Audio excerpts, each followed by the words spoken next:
Mga balitang gigising sa inyong pagkakahimbing. Pupukaw sa inyong pananaw sa mga isyu ng lipunan sa araw-araw. Ito ang Hataw Balita.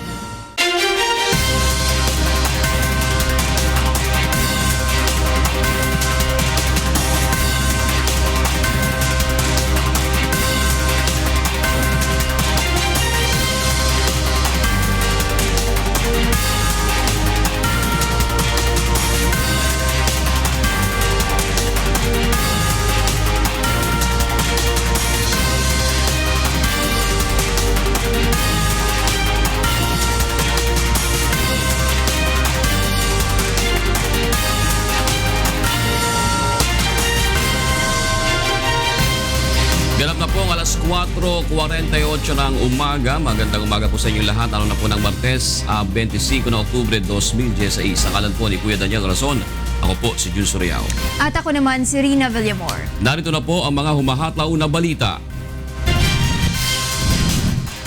Pangulong Rodrigo Duterte magtutungo ngayong araw sa Japan para sa 3-day official visit. Foreign policy ng Pilipinas, pagkiling sa China at usapin sa West Philippine Sea, inaasahang matatalakay.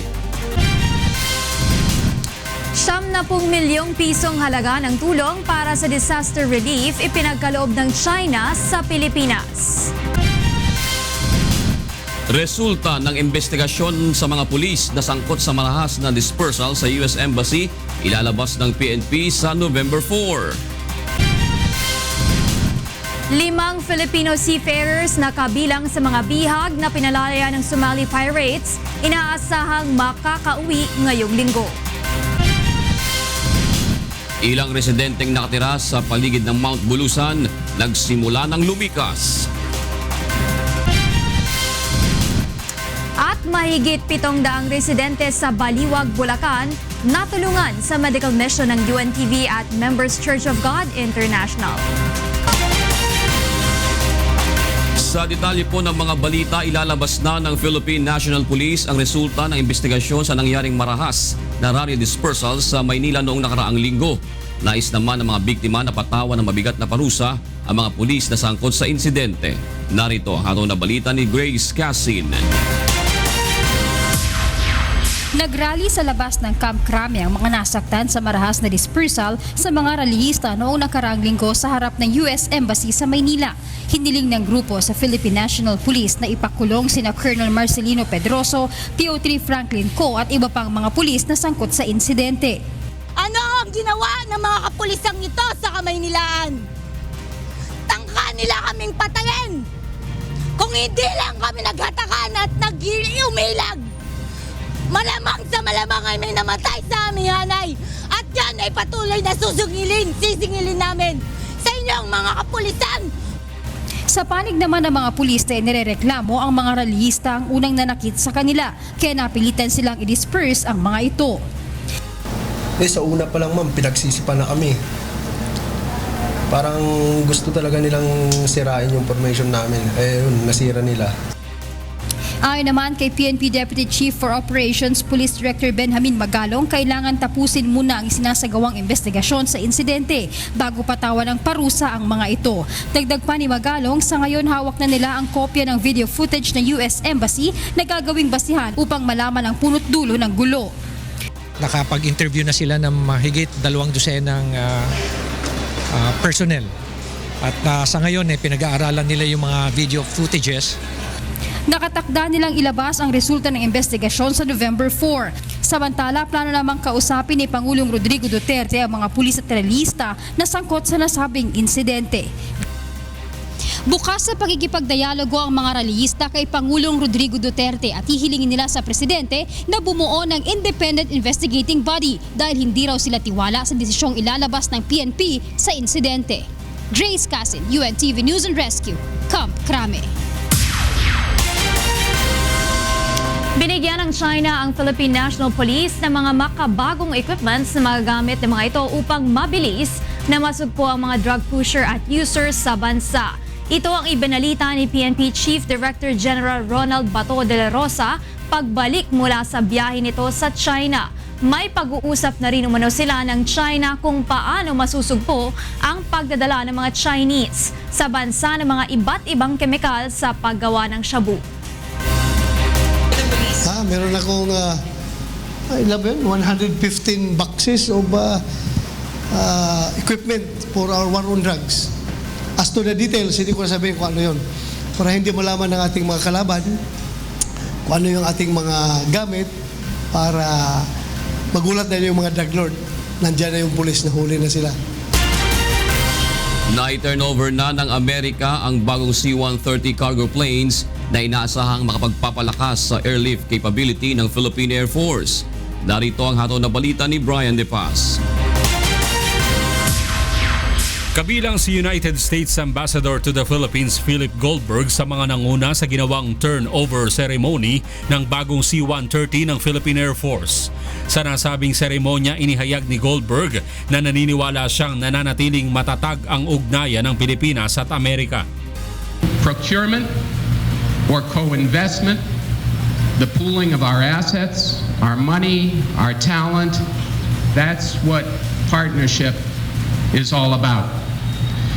We, for our part, hope to continue to build upon this kind of cooperation. Samantala, ayon naman kay PAF Commanding General Falorina, malaki ang magagawa ng panibagong C-130 plane upang mabantayan ang seguridad ng soberanya ng Pilipinas. Magsisilbi rin anya itong simbolo ng matibay na pagtutulungan ng Pilipinas at Estados Unidos. Sa pamamagitan ng bagong C-130 plane, palalakasin rin ito ang humanitarian assistance at disaster response ng Air Force. Nagpapasalamat rin si Defense Secretary Delfin Lorenzana sa tulong ni US Ambassador Goldberg upang mapalakas ang Armed Forces of the Philippines, pati na sa pagbibigay ayuda sa mga nagdaang kalamidad sa bansa. He was here just before Typhoon Haiyan struck the Philippines, and I know that he was instrumental in bringing the U.S. Armed Forces to help in the recovery and rehabilitation of the victims of Typhoon Haiyan. Brian De Paz, UNTV News and Rescue, Pasay City. Tiniyak ng Malacanang na walang dapat ikabahala ang mga nagtatrabaho sa mga BPO companies at mga OFW sa Estados Unidos sa pag-aanunsyo ng Pangulo ng paghihiwalay ng Pilipinas sa Amerika. Narito ang hataw na balita ni Rosalie Cos. Nilinaw ng Malacanang na hindi kinakailangang mag-pull out ang mga Business Process Outsourcing Companies o BPO sa bansa kasunod ng pagputol ni Pangulong Rodrigo Duterte sa economic ties sa Amerika.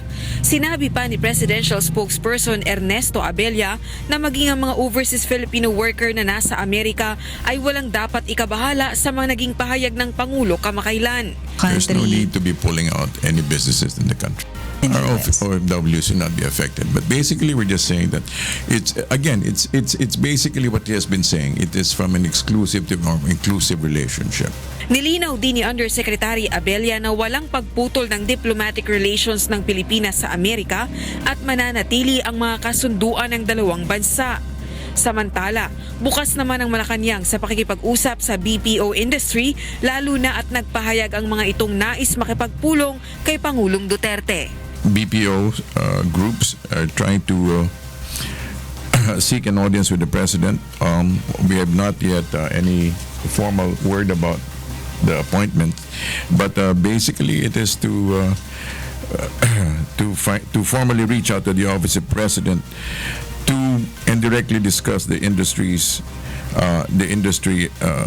situation from the government, to reassure the industries that the separation is not severance of relationship, of economic ties.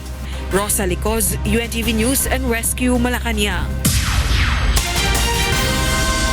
Inaasikaso na ng pamahalaan ang pagpapauwi sa 5 Filipino seafarers na kabilang sa mga pinalaya ng Somali pirates.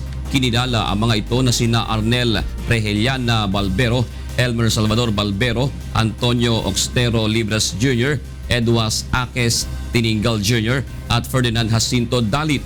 Ayon kay Foreign Affairs Spokesman Assistant Secretary Charles Jose, nakatakdang umalis ang mga ito ng Nairobi, Kenya sa October 27 at inaasahang makararating ng Pilipinas sa Biyernes, March 26, 2012 nang i-hijack ng Somali pirates ang Omani flag fishing vessel Naham 3 na sinasakyan ng mga ito habang naglalayag sa karagatang sakop ng Seychelles, East Africa.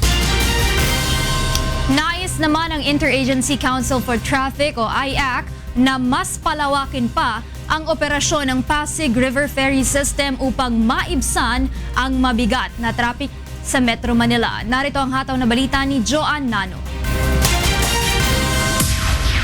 Dalawang bagong unit ng Pasig River Ferry Boat ang inilunsad ng Metropolitan Manila Development Authority sa pangunguna ng Interagency Council for Traffic o IAC. Kaalinsabay nito, pinag-iisipan na rin ngayon ng Interagency Group ang paglalagay ng iba pang ruta sa ferry system upang mahikayat ang mas maraming pasahero na sumakay dito. Kasama sa mga planong idagdag ng MMDA ang ruta mula Laguna hanggang Taytay, Rizal at Marikina. Kung ito'y talagang maging successful, sana tumuloy-tuloy ito hanggang Marikina. Isipin nyo kung sa Marikina nang gagaling yung ating mga kababayan na sumasakay dito, ang laking bawas sa trapiko at saka sa oras nila. Sa kasalukuyan, mayroong 11 istasyon ang Pasig River Ferry System na may biyaheng Pasig hanggang Maynila at pabalik. Isa ito sa mga public transportation na binuksan ng MMDA upang bigyan ng alternatibong masasakyan ang mga commuters sa halip na dumaan sa mga kalsada. Sa pagtaya ng ahensya, umaabot sa 15 hanggang 30 minuto ang mababawas sa oras ng biyahe mula Pasig hanggang Maynila para sa mga sumasakay ng ferry boat. Nasa 20 to 90 pesos ang halaga ng pasahe rito, depende sa layo ng biyahe. Joanne Nano, UNTV News and Rescue, Makati. Epektibo ngayong araw ang pagpapatupad ng dagdag bawas sa presyo ng mga produktong petrolyo ng ilang kumpanya ng langis. Mayroong 20 sentimong dagdag sa halaga kada litro ng gasolina ng Petron, Shell, Caltex, Sea Oil at Flying V. May bawas naman ng 10 sentimo ang kada litro ng diesel habang 15 sentimos naman ang rollback sa kerosene. Kaparehong halaga rin ang ipatutupad na taas presyo sa gasolina at rollback sa diesel ng mga kumpanyang Jedi Petroleum, PTT Philippines, Unioil at Phoenix. Ngunit wala namang magiging paggalaw sa presyo ng kerosene.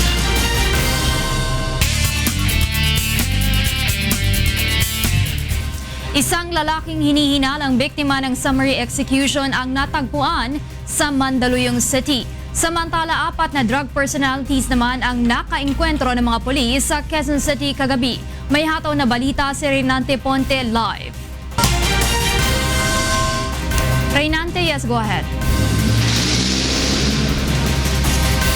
Yes, Rina, nakagapos nga ang mga kamay at nakatakip ng itim na tela ang mukha ng isang lalaking hinihinalang biktima ng summary execution na natagpuan ng mga residente ng San Francisco Street, Barangay Plainview sa Mandaluyong City. Wala pa ang pagkakakinandan ng natagpuang duguang bangkay sa gilid ng kalsada na nakasuot na puting sando at jersey short. Ayon sa nakakita sa pangyayari, isang puting adventure ang pumarada sa kabilang kalsada at nakarinig na lamang sila ng 3 putok ng baril. Samantala, Rina, 4 namang lalaking drug personality ang nakaengkwentro ng mga pulis sa sitio San Roque, Barangay Pag-asa sa Quezon City bandang alas 11:45 kagabi.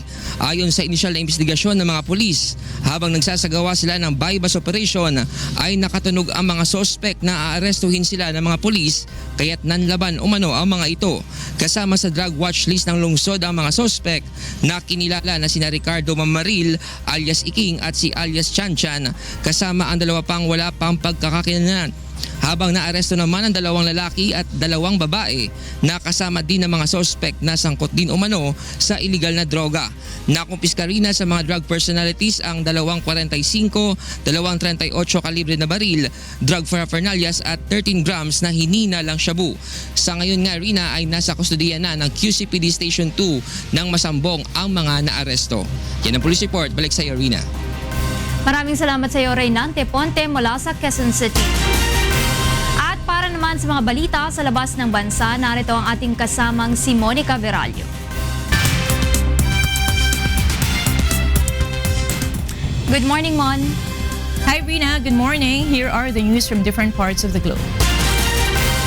Russian Energy Minister Alexander Novak meets with Organization of Petroleum Exporting Countries or OPEC Secretary General Mohamed Barkindo in Vienna to discuss ways to stabilize oil prices. Minister Novak says a short-term cap in oil output would reduce market volatility. Russia is the world's largest oil producer, but not a member of the Organization of the Petroleum Exporting Countries. Its budget has been hit by low oil prices, like many OPEC nations. Last month, OPEC agreed modest output cuts that are due to be pushed in coming weeks.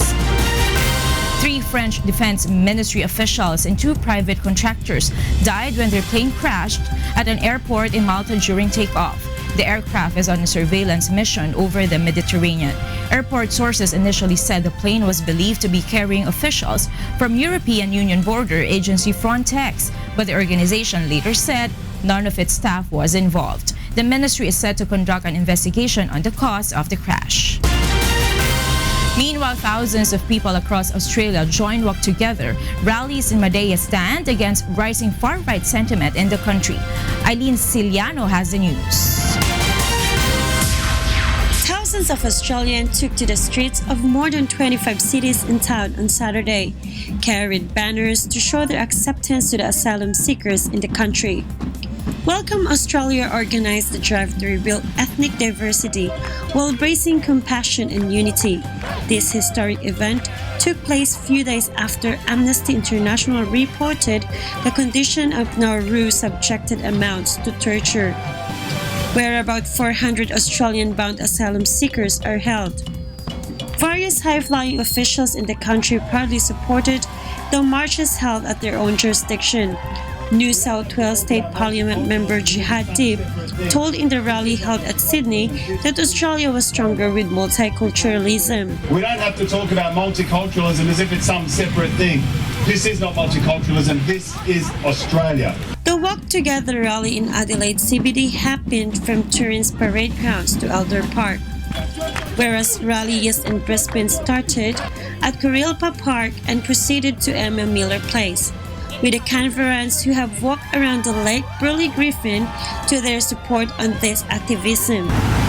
Under Australian law, to seek asylum and entering the country without a visa for refugee is not a crime, thus deserve government protection. Eileen Ciliano, UNTV News and Rescue, Perth, Australia. And those are the news from around the world this morning. Back to Irina. Thank you, Monica, for those global news. Ulala! Puntahan na po sa Radyo La Verdad 1350 with Attorney G, Bet at Jocas. Si June. Yes. At morning. Rina pala yun, si Rina. Morning, Rina. Attorney G, sini Donald Trump, si President Barack Obama. Oo. Baka naman idol din niya si President Digong. Kanya-kanyang ano lang yan eh. Ang hero daw ni President Duterte, si Putin. Si President Putin. Eh baka naman si Donald Trump si President Digong. Kanya-kanyang idol. Kanya-kanyang idol. At ang Pangulo natin paalisin ngayon papuntang Japan. Yes. At tingnan natin dahil mukhang isa sa mga tatalakayin talaga nila, magpapaliwanag din, magpapaklarify kung ano ba talaga. Kung ano ba talaga ang ibig sabihin ng ating Pangulo. Ako, napansin ko talagang nagpapanik ng konti US. Oo. Yes. Kahapon di ba sa meeting? Tsaka nagpadala na sila ng kanilang C-130 plane. Hindi, matagal lang nakaschedule yan. Nagkataon na kahapon turnover. So, 5 na ang ating C-130. Ang dami, no? Ang problema, wala yata tayong mga helicopters dahil until now, ang ating mga kababayan na sinalanta ni Lawin, marami pa rin ang hindi maabot. Ewan ko kung nasaan ang ating mga helicopters. Ayun. Mamaya tatalakayin po namin yan dito sa huntahan. Narito mga dapat abangan sa ikalawang paghataw ng mga balita. Pangulong Rodrigo Duterte magtutungo sa Japan para sa 3 araw na official visit, foreign policy ng Pilipinas, pagkiling sa China at usapin sa West Philippine Sea, inaasahang matatalakay. Amerika, hindi nababahala sa Philippine-China relations ayon sa isang US diplomat. 70 milyong pisong halaga ng tulong para sa disaster o para disaster relief ipinagkaloob ng China sa Pilipinas. Ilang residenteng nakatira sa paligid ng Mount Bulusan nagsimula ng lumikas. At mahigit 700 residente sa Baliwag, Bulacan natulungan sa medical mission ng UNTV at Members Church of God International. Atin po mga dapat abangan sa ikalawang paghataw ng mga balita. Ako po si Atty. George Owen Garcia. Ako si Beth Santiago. At ako naman si Jose Castigador Jr. Naligyan dyan, Kuya June at Rina. At dyan po ang unang paghataw ng mga balita ngayong araw po ng Martes, 25 na Oktubre, sweldo ni Rina, 2016. Puntahan po natin ating mga sama sa Good Morning Kuya. La la la la.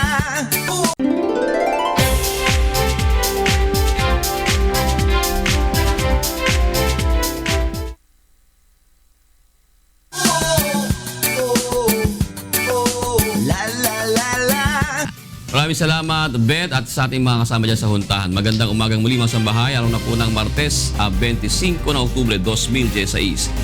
Narito na po ang ikalawang paghataw ng mga balita. Sugat ang driver ng motorsiklo sa Laguna. Tinulungan ng UNTV News and Rescue Team. Pangulong Rodrigo Duterte magtutungo ngayong araw sa Japan para sa 3-day official visit. Foreign policy ng Pilipinas, pagkiling sa China at usapin sa West Philippine Sea, inaasahang matatalakay. Amerika hindi nababahala sa Philippine-China relations ayon kay U.S. Department of State Assistant Secretary Daniel Russell.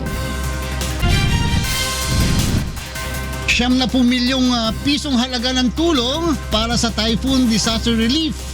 Ipinagkaloob ng China sa Pilipinas. At ilang residenteng nakatira sa paligid ng Mount Bulusan nagsimula ng lumikas. Tinulungan ng UNTV News and Rescue Team ang driver ng motorsiklo na sugatan matapos maaksidente sa San Pedro, Laguna. Narito ang hataw na balita ni Sherwin Kulubong.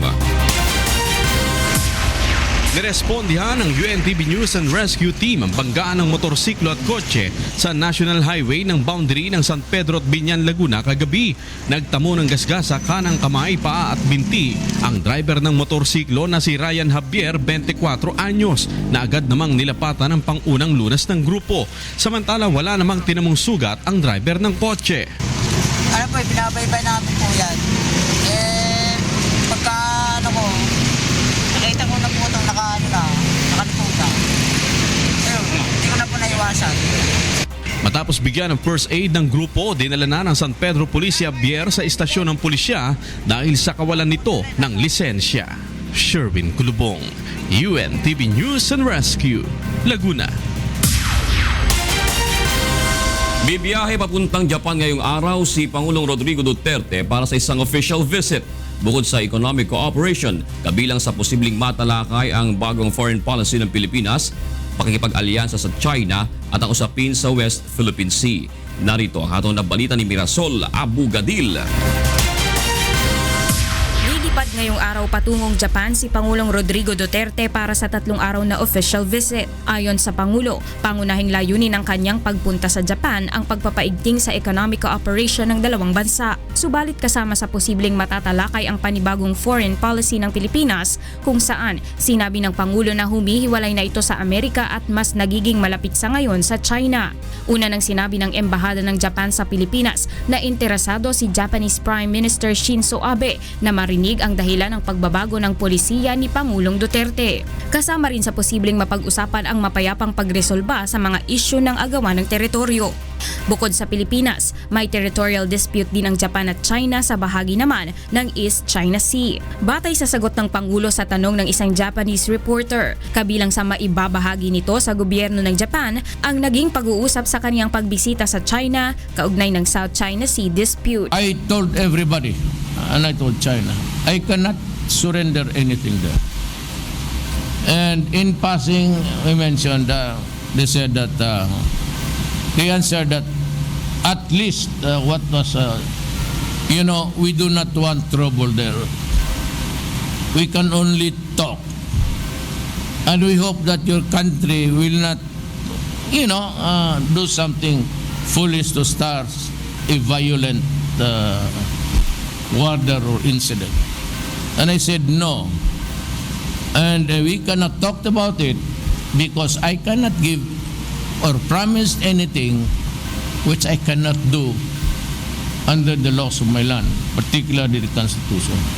Ayon sa Pangulo, kasama sa kaniyang iminungkahi sa liderato ng China ang pagtakda ng pagpupulong kung saan ang isyu lamang ng territorial dispute ang pag-uusapan. To the Chinese government, I said,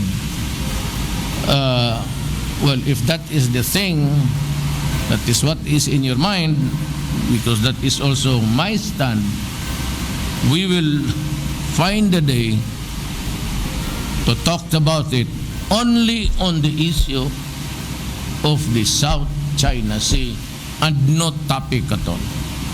It could be bilateral, depends on the development, it could be multilateral, and that would include Japan. Bukod sa meeting kay Prime Minister Abe, makakaharap din ng Pangulo ang Filipino community at ang mga top business leader ng Japan. Mirasol Abugadil, UNTV News and Rescue, Quezon City. Positibo naman ang pagtingin ng Department of Trade and Industry sa tumitibay na relasyon ng Pilipinas sa China sa kabila ng hindi pa nare-resolbang territorial dispute sa West Philippine Sea. Ayon kay Undersecretary Seferino Rodolfo ng Industry Development Group ng DTI, malaki ang maitutulong ng relasyong ito sa ekonomiya ng Pilipinas. Narito ang pahayag ni DTI Undersecretary Seferino Rodolfo. Ang mahalaga dito, tingnan natin yung China. It's really the biggest economy. Tapos yung China rin kasi nagkaroon na siya ng structural change. So nawawala na siya dun sa mga industries na let's say labor intensive, saka dun sa mga mas lower level of technology, nag-upgrade na siya. Malawak anya ang oportunidad at trabaho na maaaring magbukas sa Pilipinas kung magtutuloy-tuloy ang mga planong pang-ekonomiya ng dalawang bansa. Samantala, nilinaw naman ng DTI na patuloy na ipinatutupad ng bansa ang economic policies nito sa iba pang bansa katulad ng Amerika sa kabila ng pagiging malapit ng China at Pilipinas. Nangangamba pa rin ang maraming mangingisda sa Panatag Show sa kabila ng magandang balita ni Pangulong Rodrigo Duterte na sa mga susunod na araw ay maaari na silang makapangisda sa pinag-aagawang teritoryo. Narito ang hataw na balita ni Joshua Antonio. Baka we just wait for a few more days. Baka makabalik na tayo doon sa Scarborough Shoal, ang pangingisda ng ating mga kababayan. Ito ang naging pahayag ni Pangulong Rodrigo Duterte sa pagbisita nito sa Cagayan matapos ang kanyang matagumpay na 4 na araw na state visit sa China. Ngunit sa kabila nito, nangangamba pa rin ang maraming mangingisda sa Subic, Zambales dahil sa mga naranasan nilang harassment mula sa Chinese Coast Guard. Ayon kay Mang Jerry, simula nung harangin sila ng mga barko ng China noong October 8 ay hindi na siya muling nangisda sa Scarborough Shoal. Pagdating namin doon, hinaras na kaagad kami, binangga na kami ng rubber boat, sinalubong kami ng 2 rubber boat. Tapos binangga yung katig, binubugaw kami papuntang palabas. Aywan ko lang kasi sa amin parang naguguluhan pa ako eh. Kasi sa karanasan namin doon, sabing pwede na kami mangisda doon. Hala, ganun pa, binubugaw pa rin kami doon eh. Hindi na alam kung anong totoo talaga, pwede na. Sa ngayon ay hindi pa matukoy kung kailan ipapatupad ang napagkasunduan ng Pangulong Duterte at Chinese President Xi Jinping. Nagpapasalamat naman ang mga mangingisda sa ginagawang hakbang ng pamahalaan na may balik na sa normal ng kanilang hanap buhay. Ngunit panawagan ng mga ito na mabigyan sila ng alituntunin na dapat nila sundin sakaling payagan muli silang pumalaot. Joshua Antonio, UNTV News and Rescue, Subic, Zambales. Nakipagpulong si U.S. Assistant Secretary of State for East Asian and Pacific Affairs Daniel Russell kay Foreign Affairs Secretary Perfecto Yasay hinggil sa relasyon ng dalawang bansa. Narito ang hataw na balita ni Yoshiko Sata.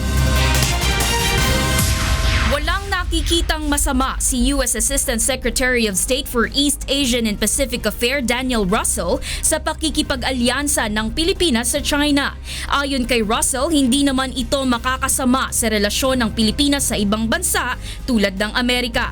We support direct dialogue, negotiations between the Philippines and China as long as they are consistent with international law. So it's a mistake to think that improved relations between Manila and Beijing somehow come at the expense of the United States. Muli ring iginiit ni Russell na mananatili silang kaalyado ng Pilipinas sa kabila ng mga pahayag ni Pangulong Duterte hinggil sa pagbabago ng foreign policy. We stand ready to honor our commitments. We stand by international law, and we stand by the Philippines. Sinabi rin ni Russell na bagamat ikinabahala nila ang dumaraming namamatay sa anti-drug campaign ng Duterte administration, suportado naman nila ang pagnanais ng pamahalaan na masawata ang problema. Now, we strongly support the effort against the scourge of drugs. And I explained the ways that the United States can and does assist the Philippines in protecting your communities against the danger from illegal drugs. Samantala, tiniyak naman ni Foreign Affairs Secretary Perfecto Yasay na handa niyang ipaliwanag sa mga kalyadong bansa ang planong independent foreign policy ng Pilipinas. It's very important that we continue also to talk to make sure that there will be no understanding about how our friendship and our strong relations would proceed. Yoshiko Sata, UNTV News and Rescue, Philippines. Samantala, isinisi naman ni Republican presidential candidate Donald Trump kay US President Barack Obama ang umanay paghina ng relasyon sa pagitan ng Pilipinas at Amerika.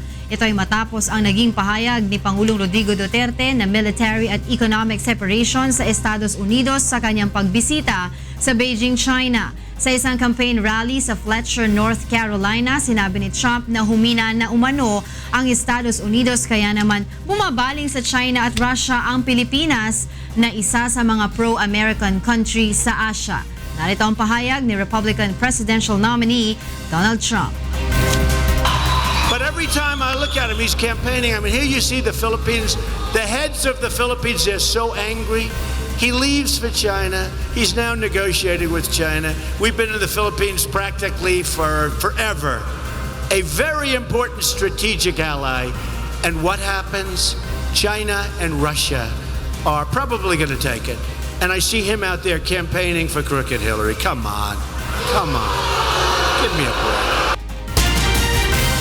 Nagkaloob ng kabuuang 70 milyong pisong halaga ng typhoon disaster relief ang China sa Pilipinas.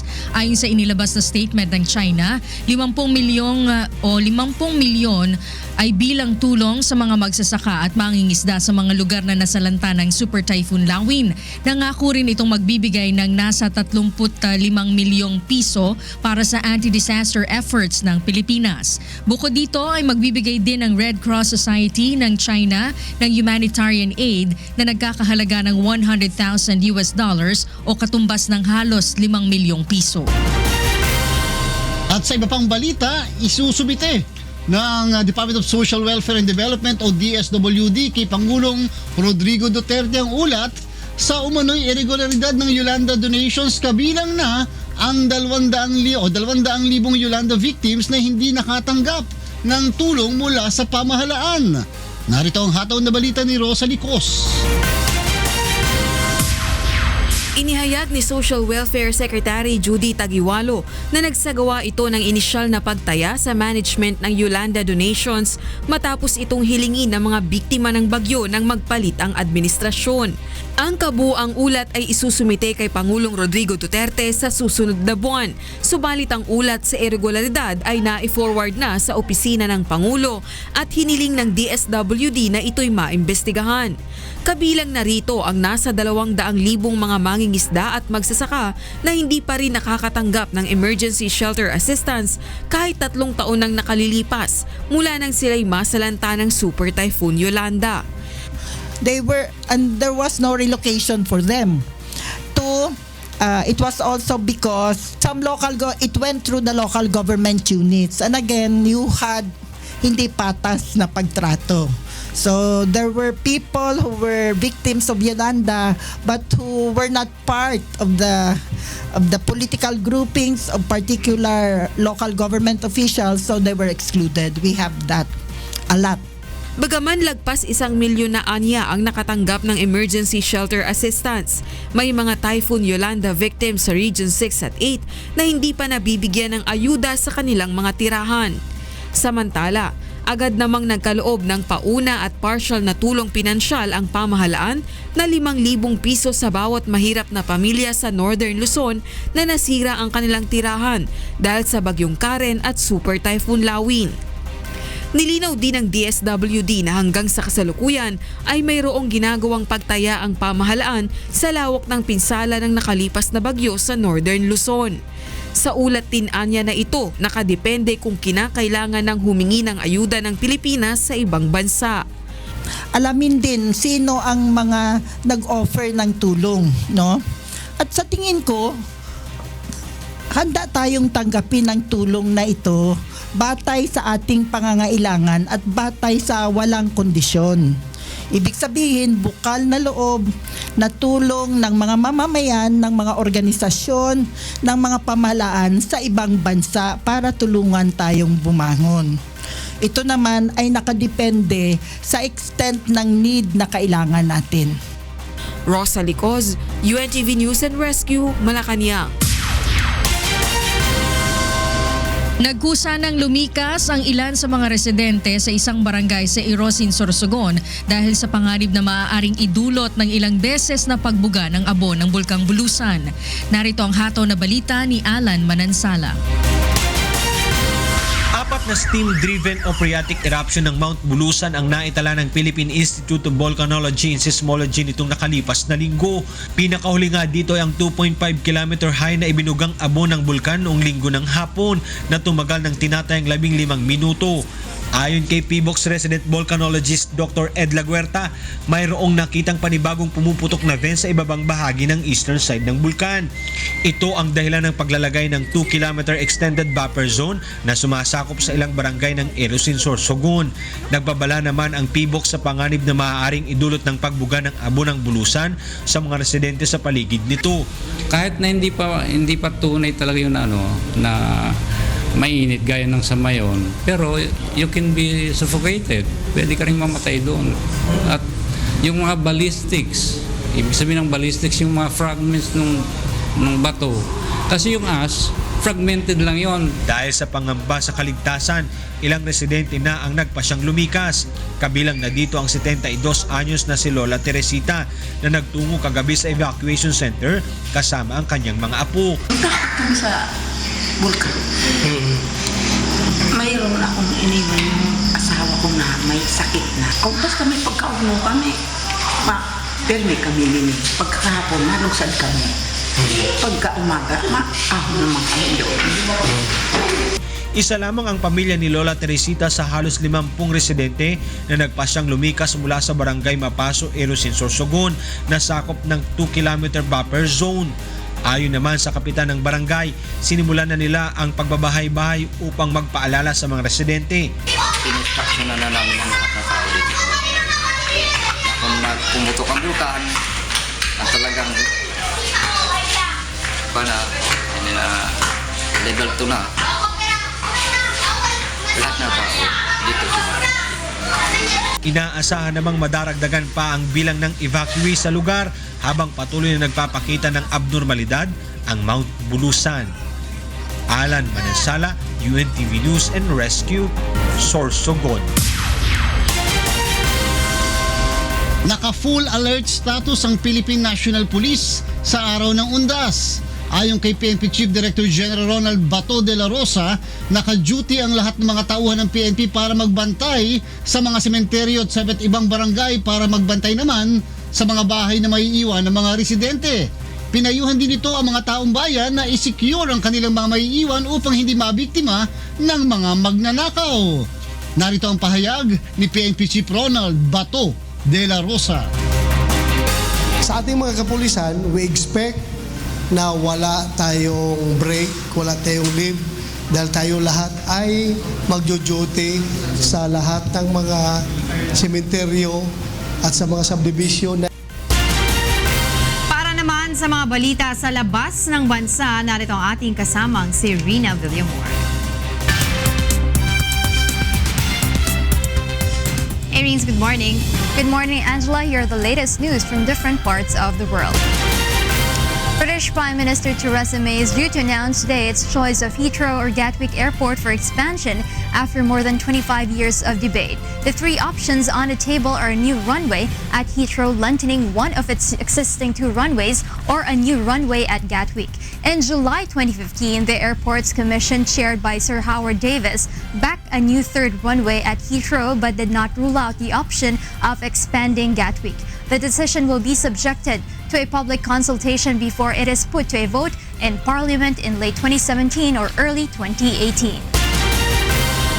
United Nations peacekeepers and armed men exchanged fire in Central African Republic's capital Bangui, while hundreds of protesters demand the UN peacekeeping mission's departure. Criticism of the 13,000-strong mission has mounted in recent weeks, with local people accusing the peacekeepers of not doing enough to protect them. Central Africa Republic has been in chaos since early 2013 when fighting between Seleka rebels and anti-Balaka militias, which prompted the establishment of the MINUSCA mission a year later. MINUSCA has been dogged by dozens of allegations of sexual abuse. Chadian troops within the mission were also accused in 2014 of killing 30 civilians in a crowded market. A baby from Texas is born twice after being treated from rare tumor. James Buntuyan will give us the details. A Texas baby was born twice in a children's hospital after being diagnosed with a rare condition. Baby Linley was diagnosed with a rare condition called sacrococcygeal teratoma. The doctor said it needed to be removed even before she was born, or else she will die. 16 weeks being pregnant, I found out that our baby had a sacrococcygeal teratoma. After recommendations of other doctors that the baby be terminated, Dr. Datrell Cass from Texas Children's Hospital finally explained to the family that a surgery can be done to remove the tumor from the baby. This was through surgically removing her from the womb at 23 weeks and putting her back in after the tumor is removed. Linley didn't have much of a chance. She had a 50-50 chance of making it, and the tumor was so big. I was coming for regular checkups, and by the time at 23 weeks, the tumor was shutting her heart down and causing her to go into cardiac failure. So it was a choice of allowing the tumor to take over her body or giving her a chance at life, and so that's what we chose, was to give her a chance. Once returned, the mother needed 12 weeks of bed rest until baby Linley was finally born once again. Baby Linley was seen last Friday being weighed and nursed at the hospital. James Bontuyan, UNTV News and Rescue, USA. And those are the latest news from around the world at this hour. Back to you, Angel. Thank you, Rina. Para sa mga karagdagang balita, bumisita lamang sa aming website na untvweb.com. At abangan sa ikatlong paghataw ng mga balita. 5 Filipino seafarers na kabilang sa mga pinalaya ng Somali pirates inasahang makauwi na ngayong linggo. Alert level ng Mount Bulusan hindi pa itataas sa kabila ng ilang beses na phreatic eruptions ayon sa PHIVOLCS. Sisterhood Agreement ng Zamboanga City at Wigang City, China, nilagdaan na. At mahigit 700 residente sa isang barangay sa Baliwag, Bulacan natulungan sa medical mission ng UNTV at MCGI. At yan po ay kalawang paghataw ng mga balita sa umagang ito ng Martes, 25 na Oktubre 2016. Magbabalik po ang Good Morning Kuya.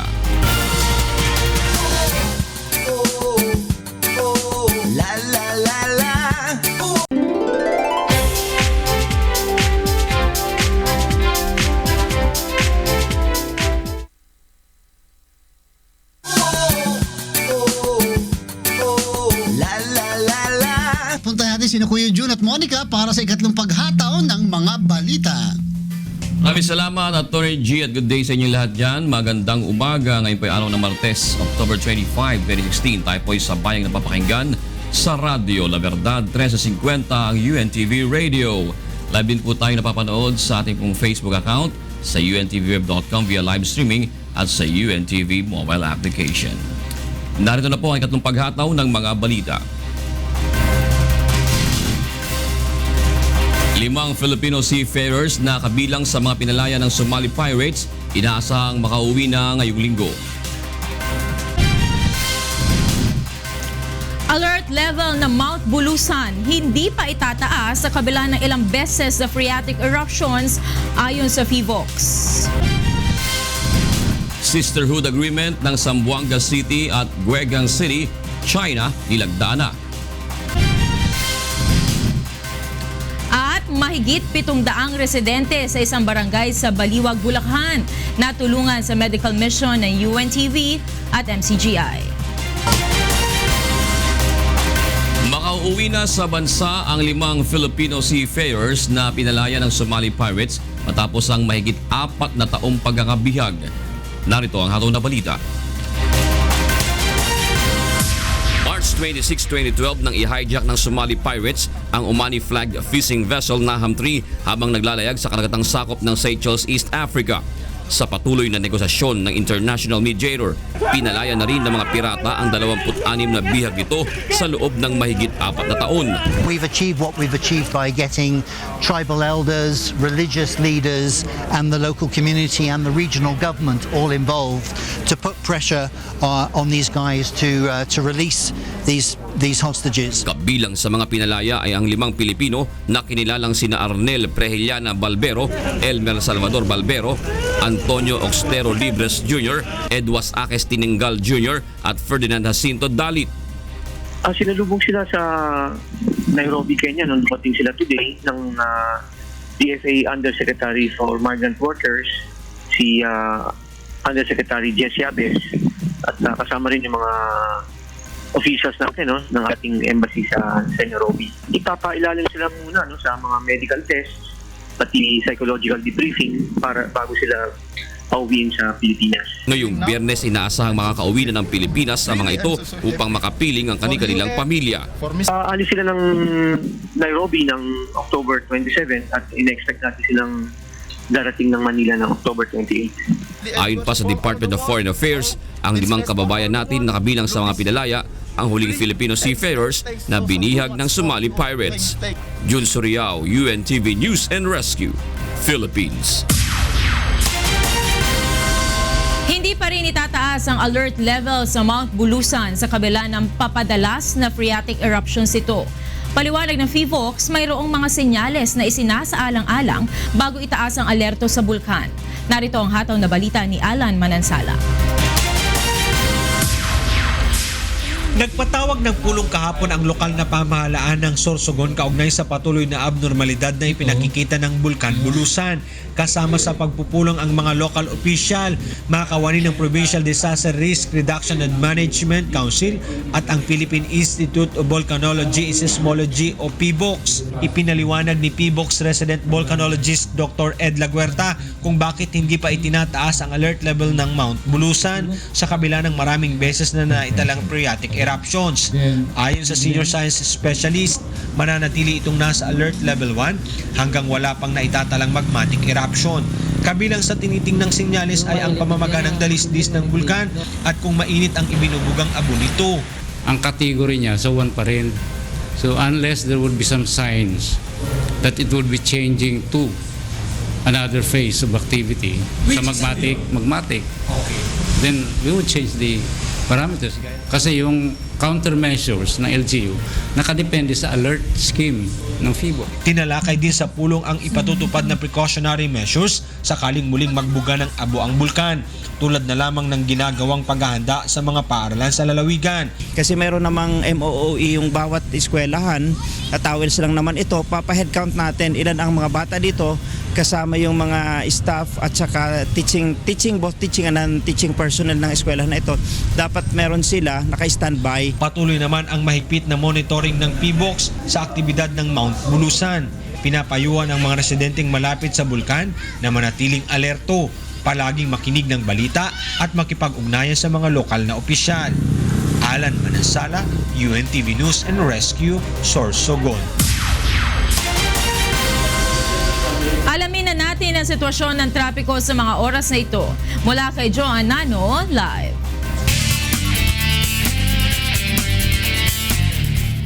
Joan, magandang umaga. Yes, magandang umaga sa iyo, Monica. Magandang umaga sa lahat ng ating mga kasambahay at sa mga kababayan natin na maglalakbay na sa mga oras na ito, Monica. Ay asahan na po nila ang mabigat na daloy ng mga sasakyan sa ilang mga pangunahing lansangan sa Metro Manila, partikular na nga po sa mga dadaan dito sa may EDSA southbound area. Alamin natin ang lagay ng traffic. Sa mga dadaan dito sa EDSA southbound, kung kayo po ay magmumula sa Balintawak patungong Muñoz, ay makararanas na po ang ating mga motorista ng mabagal na daloy ng mga sasakyan. Moderate to heavy traffic na rin po ang sitwasyon mula po sa may bahagi ng North Avenue patungo po dito sa may bahagi ng EDSA Quezon Avenue. Magtutuloy-tuloy po ang mabagal na daloy ng mga sasakyan sa may bahagi ng EDSA Kamuning hanggang sa may area po ng Cubao.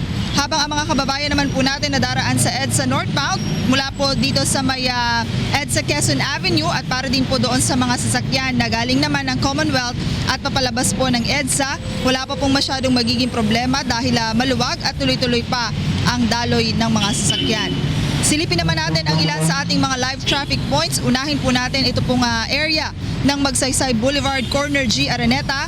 Ang mga sasakyan po na nakikita nyo ngayon sa inyong mga television screen sa mga patungo po ng Cubao area ay medyo bahagya na pong mabagal ang daloy ng mga sasakyan sa mga oras na ito. Habang ang mga kababayan naman po natin o yung mga motorista na babiyahe po patungo ng Nagdahan Bridge sa mga oras na ito ay light to moderate traffic situation pa po ang kanilang mararanasan sa may area po na yan.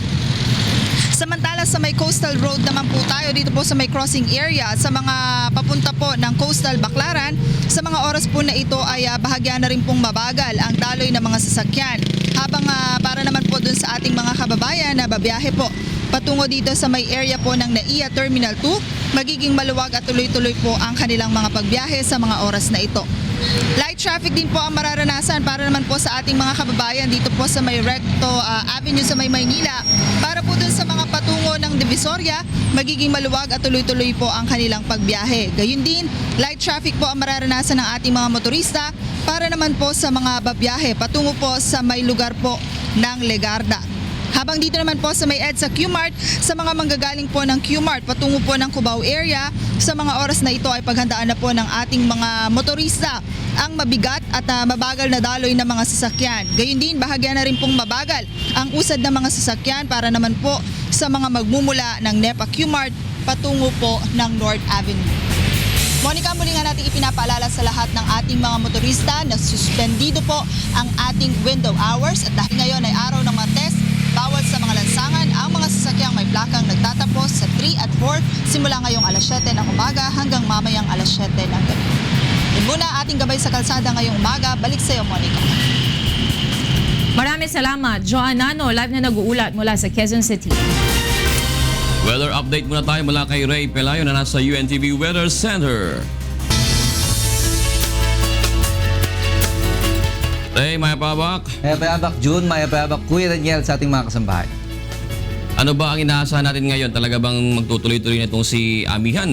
Yes, June. Sa ngayon wala pang presensya pero yung malapit na sinasabi ng pag-asa yung pagkatapos ng bagyong si Lawin ay talagang nakita na maaaring yung lamig dyan sa may Siberia ay bumaba dito sa Pilipinas. June. Malamig na sa China, malamig na dyan sa may area ng Japan, Korea at hinihintay natin bumaba dito sa Pilipinas. Masarap pala sa mga lugar na yan, Ray. Kailan tayo makakapunta dyan, Ray?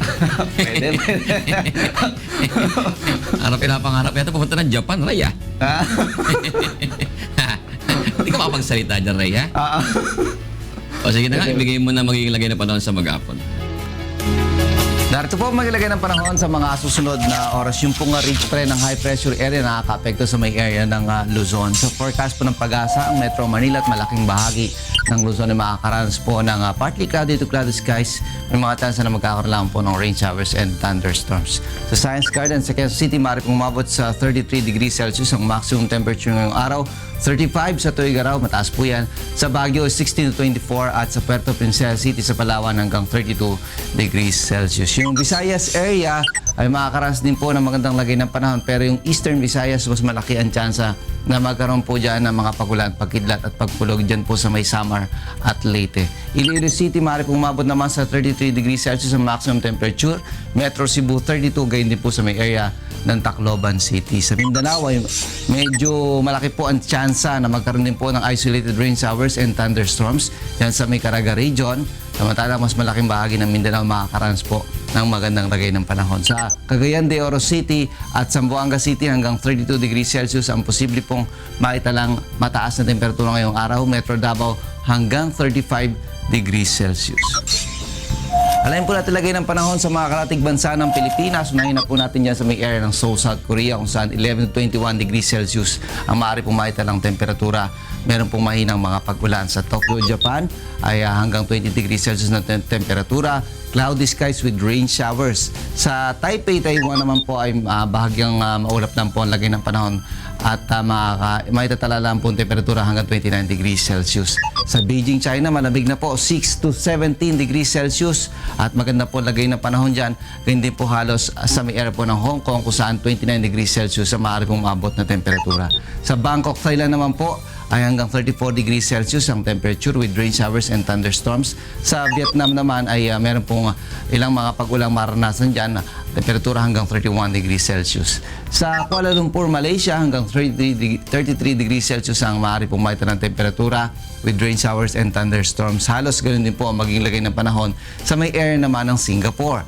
Sa Jakarta, Indonesia, ay maaari pumabot ang temperaturang 28 degrees Celsius at meron pong rain showers and thunderstorms. Samantala, ang ating pong sunrise, 5:49 a.m. at ang pong sunset, 5:30 p.m. Yan ang ating ulat panahon. Umulan man po umaraw, huwag natin kalilimutang pasalamatan ang Diyos na lumalang. Balik po sa India. Maraming salamat, Ray Pelayo, nagulat mula sa UNTV Weather Center. Alamin naman natin ang iba pang balita sa iba't ibang panig ng bansa mula sa Davao City. Ihahatid po sa atin yan ni Victor Cosare ang ating mga balitang from the... Maayong buntag, Victor. Maayong buntag, June. Maayong buntag kang Kuya Daniel. O gania ang mga balita ang atong gitutukan gawas sa kauluhan. Usa ka sisterhood agreement ang gipirmahan sa Zamboanga City o Gigang City aron maablihan ang direkta nga komunikasyon sa duha ka syudad nga gikan sa Pilipinas ug China. Si Dante Amento alang sa maong balita. Un año después ya atende el delegación del Filipinas, incluido el mga oficiales del ciudad de Zamboanga na 2015 China ASEAN Expo o Ka-Expo. Un sisterhood agreement elia firma anoche entre de Ciudad de Zamboanga y Ciudad de Gigang na Guangxi Autonomous Region, China. Este el primeramente sisterhood agreement del China y Filipinas.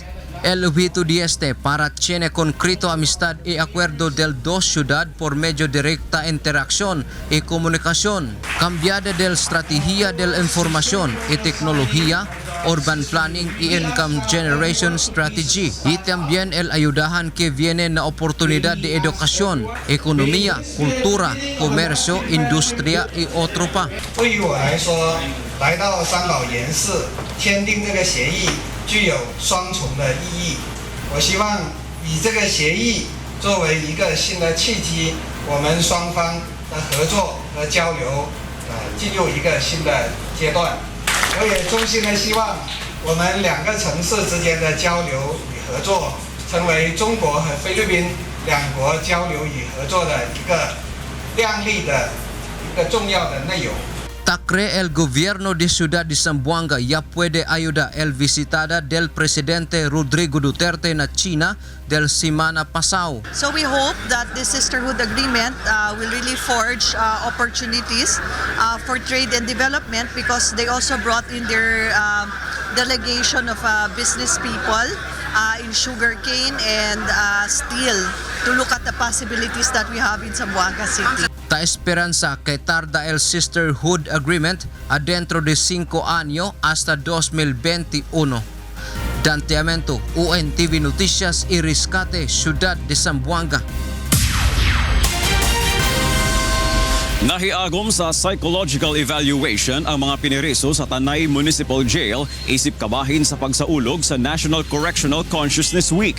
Ang balita gikan kang Jenica Cruz. Mahigit 200 inmates ang nakatala sa Tanay Municipal Jail sa lalawigan ng Rizal.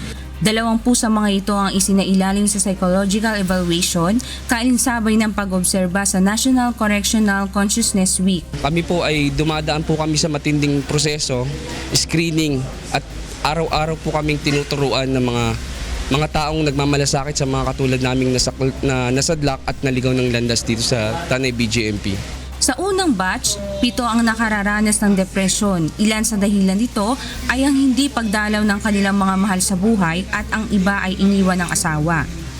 So, binigyan naman natin sila ng stress debriefing para naman yung kanilang pagkatao ma-i-uplift pa rin yung moral ng ating mga inmates. Malaking luwag sa kanilang mga damdamin yung ibinigay natin sa kanila. Sasailalim din sa drug testing ang mga detainee bilang bahagi ng pinaigting na anti-illegal drugs campaign ng pamahalaan. Ito ay upang matiyak na walang nagaganap na drug activity sa loob ng kulungan.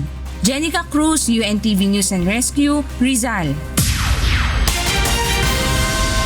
Nangandam na ang dakbayan sa Sugbo sa gilaumang pagpangabot sa daghang mga local ug foreign tourists sunod semana tungod sa taas nga bakasyon. Kini ang balita ni Gladys Tuapi.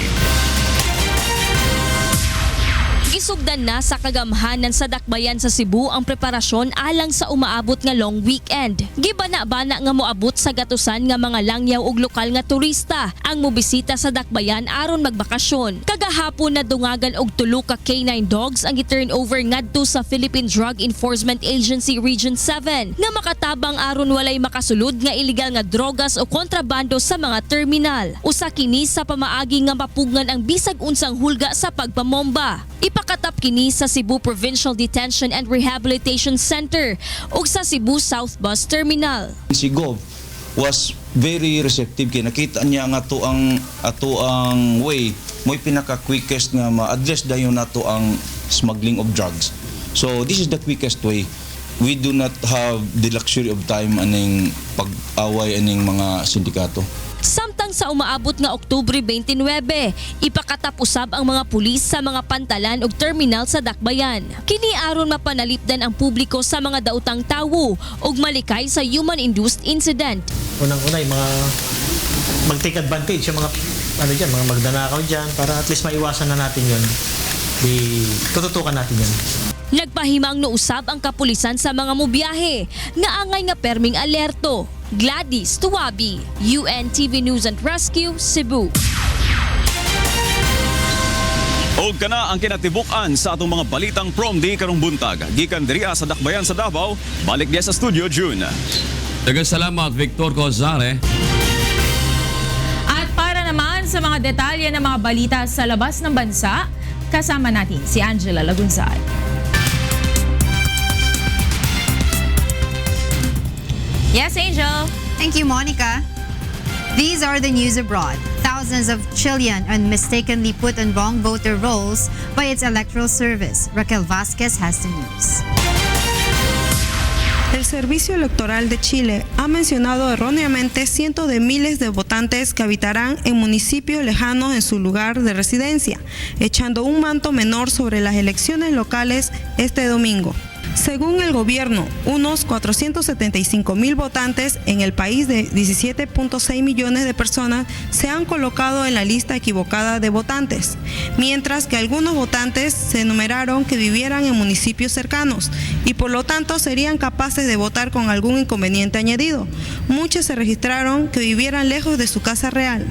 Entre ellos se encuentra Guillermo Ponce, un ingeniero civil que vive en Santiago, barrio de Ñuñoa, que se enteró recientemente que el servicio electoral hubiera cambiado su residencia a la Antártica chilena.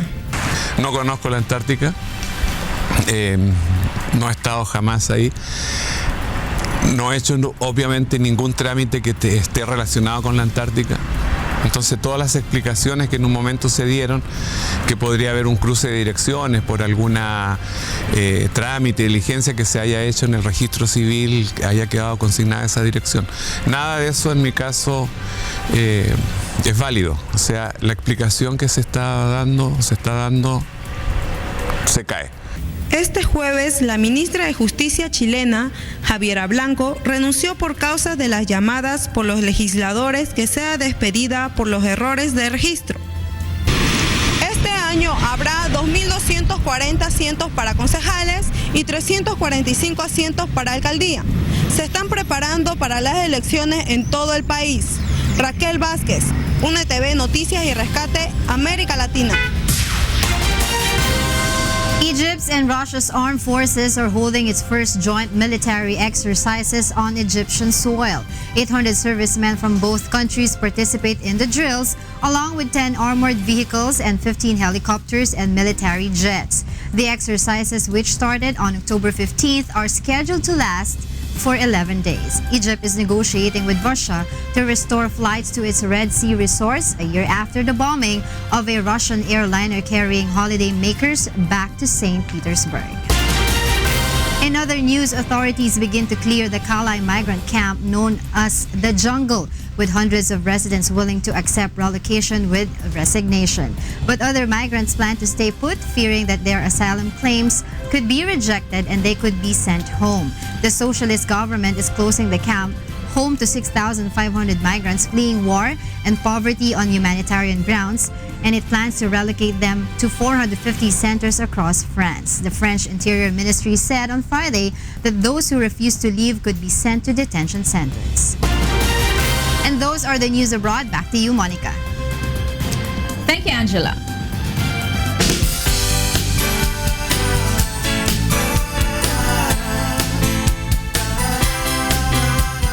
Mahigit 700 residente sa isang barangay sa Bulacan ang natulungan sa isinagawang libreng medical mission ng UNTV katuwang ang Members Church of God International.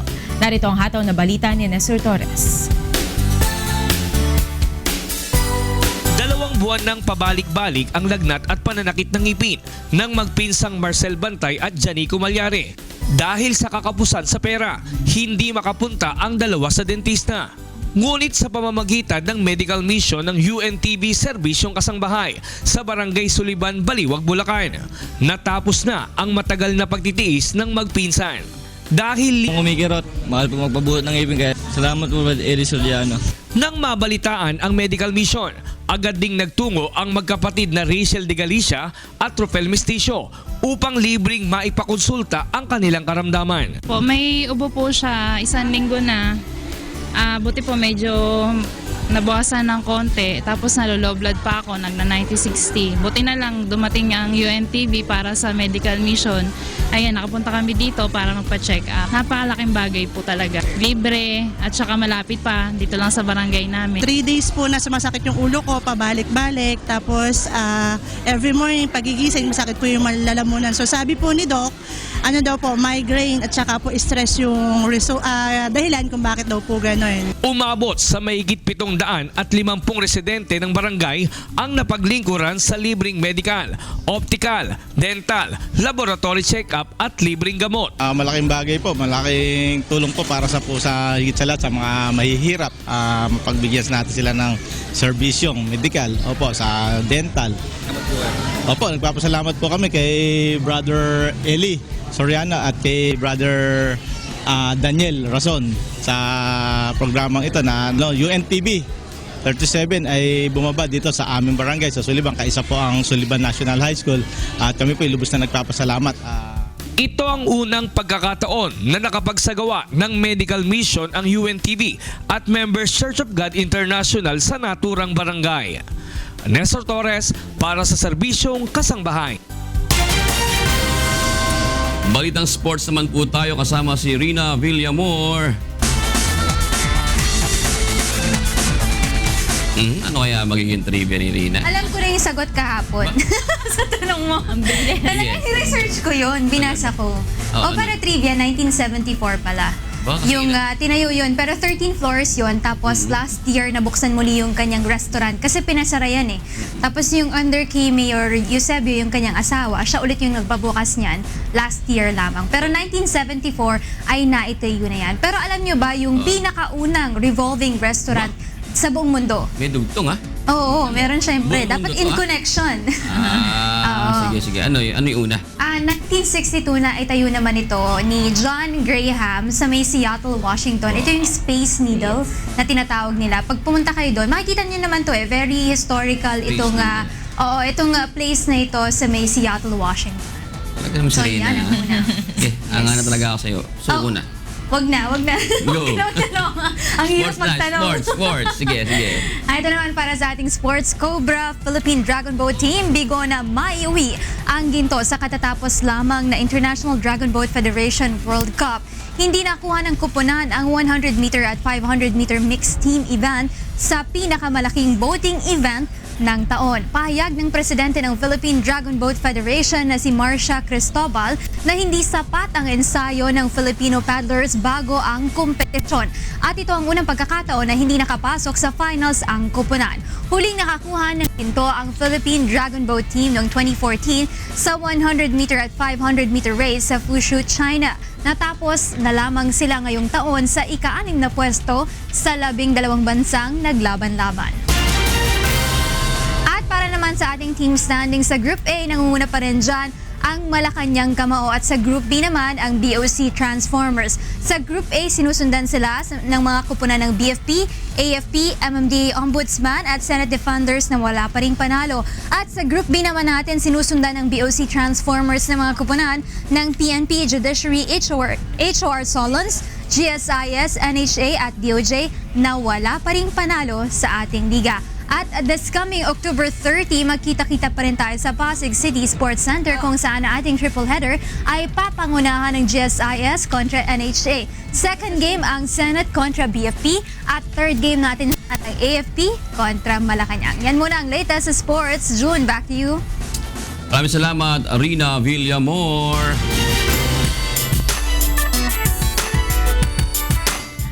Magkahalong kaba at excitement ang nararamdaman ng ASO finalist na si Noemi Osho at interpreter na si Mela para sa nalalapit na Grand Finals ng ASOP Year 5 na gaganapin sa Smart Araneta.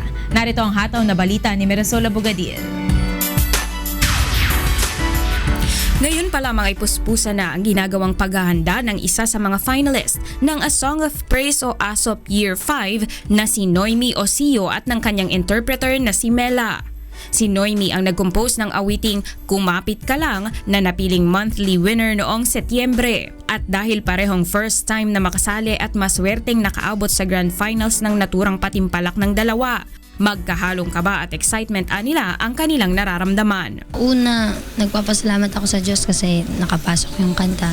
Tapos, masaya, kinakabahan, excited kasi malapit na. Tsaka sobrang happy po kasi na-excite po ako sa mga kasama ko. Bagaman hindi ito ang unang pagkakataon para kay Mela na sumali sa mga singing contest, maituturing aniyang pinaka-espesyal ang pagkakapili sa kanya bilang isa sa mga interpreter sa ASOP Finals. Mas feel mo yung song na parang talagang mula sa puso mo makakanta. Sobrang laking difference nito kasi big event po talaga to eh. Parang sa maririnig ko palang Araneta, parang grabe.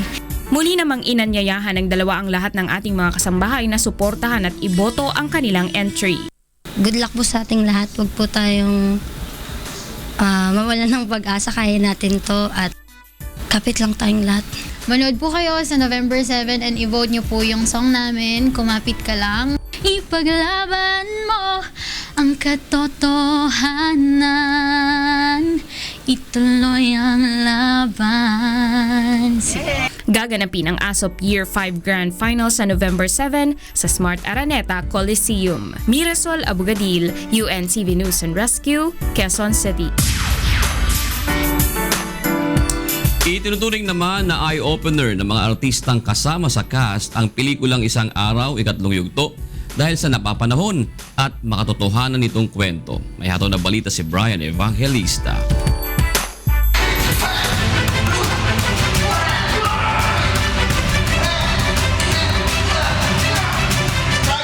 Habang puspusan ang ensayo ni Kuya Daniel at Ate Arlene Razon para sa action-packed fighting scenes, ilan pang mga artista ang nadagdag sa ongoing shooting ng Isang Araw, Ikatlong Yugto.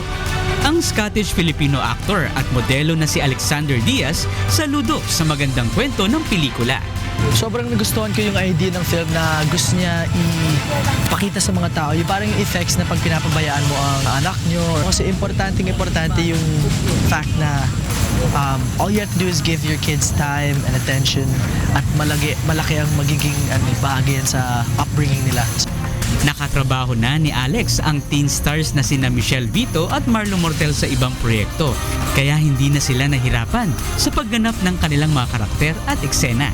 Ang theater artist namang si Karen Garland, na minsan rin ay gumaganap sa mga teleserye, ikinararangal na maging bahagi ng aniya ay makatotohanan at napapanahong pelikula. Meron kang social responsibility at yung kung paano mo paninindigan yung responsibilidad na yun sa lipunan, pwede mo siyang ilagay at platapormang ganito tulad ng pelikula. O eto yung ginawa nating advocacy film, hindi lang siya para for entertainment purposes, hindi, or for education purposes. Isa rin siyang sa tingin ko paglaban. Naging eye-opener kay Karen ang pagganap niya bilang asawa ni Ronnie Quezon, ang panganay na anak ng yumaong comedy king na si Tito Dolphy. Na-realize ko din kanina na pag ikaw ay nagka-catalyze ng anger ng isang tao, baka may ibang malalang kahinatnan. So, pigil-pigil din tayo ng dila. Yung gano'n. Kakaiba eh. Kakaiba yung pelikula.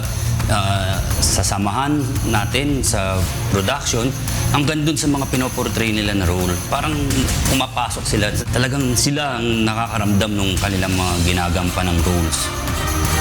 Si Robby Paking ay naging sidekick ni Kuya Daniel mula part 1 hanggang sa Isang Araw, Ikatlong Yugto. At sa pagkakataong ito, mayroon siyang nais iparating kay Kuya Daniel. Una na siguro ko magbabati. Advance happy birthday sa'yo. At sana kung meron tong part 4, 5 and 6, eh sana nandun pa rin ako. Yun sana lang. Huwag palalagpasin ang pelikulang magbabago ng ating mga pananaw at magmumulat ng ating mga mata at kaisipan sa likod ng mga pangyayari sa lipunan. Guys, wag niyo palalampasin ang film namin na to. Please watch our film. It's called Isang Araw, Ikatlong Yugto. And it's a great film and you'll learn a lot from it, and a great director. So I'm really excited for it. Sana panoorin niyo po this coming November. Brian Evangelista, UNTV News and Rescue, Philippines. At naman si Kuya Johnny, ha? Oo nga eh. Nag-advance sa happy birthday daw. In-advance din naman yung casting niya. Audition agad sa part 4 and part 5. Ikaw ba? Kailan ka ba masasalang dyan? Hindi ko nga alam eh. Pwede. Baka sa mga fight scenes, pwede kang masama. Onting gulo lang, tsaka gano'n, ha? Sumama ka sa training namin ni Rina. Para sa iba pa pong humahataw na balita, bumisita lamang sa aming website, ang untvweb.com. At yan po ang mga hataw na balita ng araw po ng Martes, October 25, 2016. Susunod na po ang programang Bawal ang Pikon, Get It Straight with Daniel Razon.